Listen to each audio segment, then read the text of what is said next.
Napanood mo na ba ang The Passion of the Christ? Sa tuwing matatapos kong panoorin ang pelikulang ito, lubos akong naaantig. Ang mga eksena ng mga Hudyo na sumisigaw ng "Ipako siya sa krus, ipako siya sa krus" ay tunay na kagilagilalas. Hindi kinilala ng mga Romano si Jesus bilang kanilang Panginoon dahil hindi sila naniniwala sa Diyos. Gayunpaman, ang mga Hudyo ay naniniwala sa Diyos sa loob ng maraming henerasyon. Lumaki na nagbabasa ng kasulatan. Alam nila mula sa mga propesiya na ang tagapagligtas, ang Mesiyas, ay darating upang iligtas sila. Bukod dito, nasaksihan nila ang gawain ni Jesus at narinig ang kanyang mga turo na yumanig sa buong komunidad ng mga Hudyo. Nagsagawa si Jesus ng maraming himala, gaya ng pagpapakain sa 5,000 tao ng 5 tinapay at 2 isda, pagpapanumbalik ng paningin ng bulag, pagpapalakad ng pilay, at pagpabangon ng patay.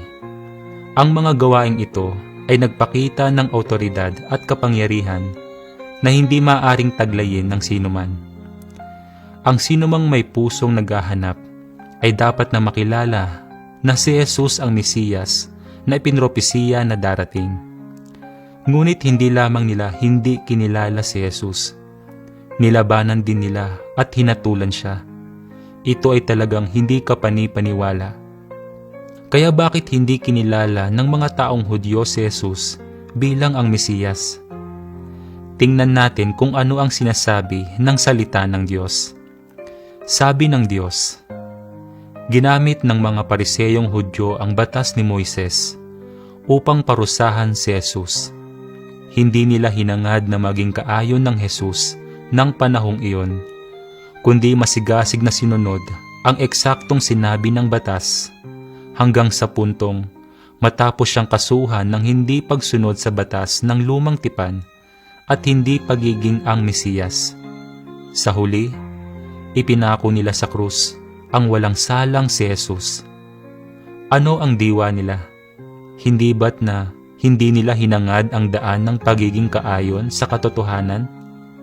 Nahumaling sila sa bawat salita ng kasulatan habang hindi binibigyang pansin ang kalooban ko o ang mga hakbang at mga kaparaanan ng gawain ko. Hindi sila mga taong naghangad ng katotohanan, kundi mga taong mahigpit na kumapit sa mga salita. Hindi sila mga taong nanalig sa Diyos, kundi mga taong nanalig sa Biblia. Sa diwa, mga tagapagbantay sila ng Biblia. Upang mapangalagaan ang kapakanan ng Biblia, upang mapanatili ang dangal ng Biblia, at upang maprotektahan ang reputasyon ng Biblia, humantong sila sa pagpako sa krus sa mahabaging si Jesus. Ginawa nila ito alang-alang lamang sa pagtatanggol sa Biblia at alang-alang sa pagpapanatili ng katayuan ng bawat salita ng Biblia sa puso ng mga tao. Kaya ginusto nilang talikdan ang kinabukasan nila at ang handog dahil sa kasalanan upang kondinahin si Jesus na hindi umayon sa doktrina ng kasulatan. Nais ba ninyong malaman ang pinag-ugatan ng paglaban ng mga Pariseyo kay Jesus? Nais ba ninyong malaman ang diwa ng mga Pariseyo? Puno sila ng mga pantasya tungkol sa Mesiyas. Bukod pa riyan, naniwala lamang sila na darating ang Mesiyas, subalit hindi nila hinahangad ang katotohanan ng buhay. Kaya nga, kahit ngayon ay hinihintay pa rin nila ang Mesiyas, sapagkat wala silang kaalaman tungkol sa landas ng buhay at hindi nila alam kung ano ang landas ng katotohanan. Paano ninyo nasasabi na matatamo ng gayon kahangal, katigas ang ulo at kamangmang na mga tao ang pagpapala ng Diyos? Paano nila mamamasdan ang Mesiyas? Kinalaban nila si Jesus dahil hindi nila alam ang direksyon ng gawain ng banal na Espiritu. Dahil hindi nila alam ang landas ng katotohanang binanggit ni Jesus.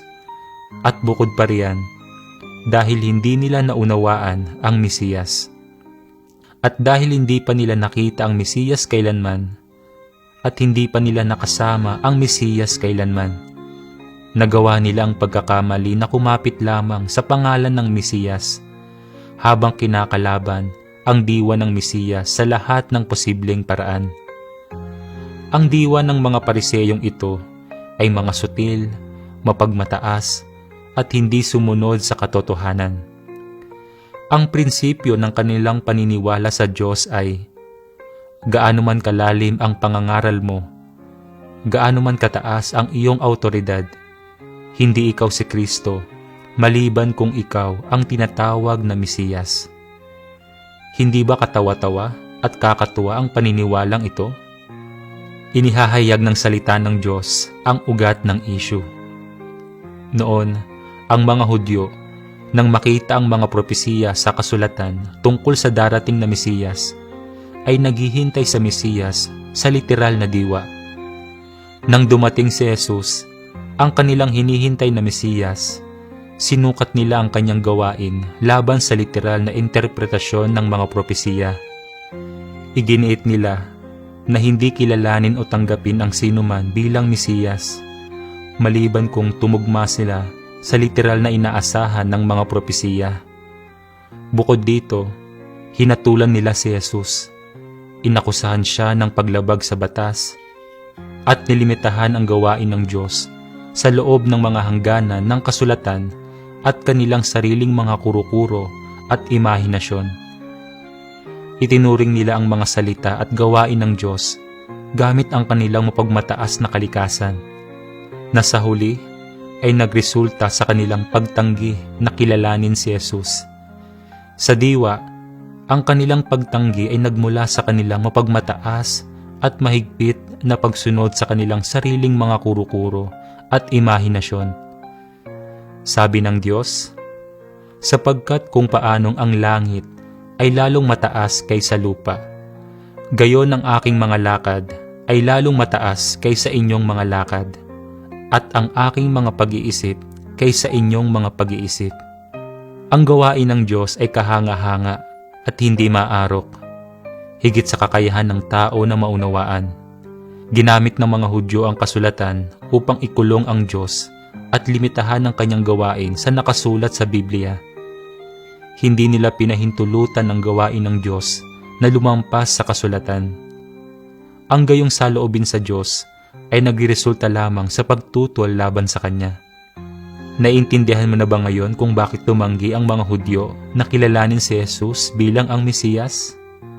Ngayon na tayo ay nasa huling panahon, karamihan sa mga propesiya tungkol sa pagbabalik ni Jesus sa Biblia ay natupad na. Kung babalik ang Panginoon, paano natin siya makikilala at masasalubong upang maiwasan ang mga pagkakamaling ginawa ng mga Hudyo? Kung interesado kang malaman, mag-iwan ng mensahe at maaari nating talakayin pa ito.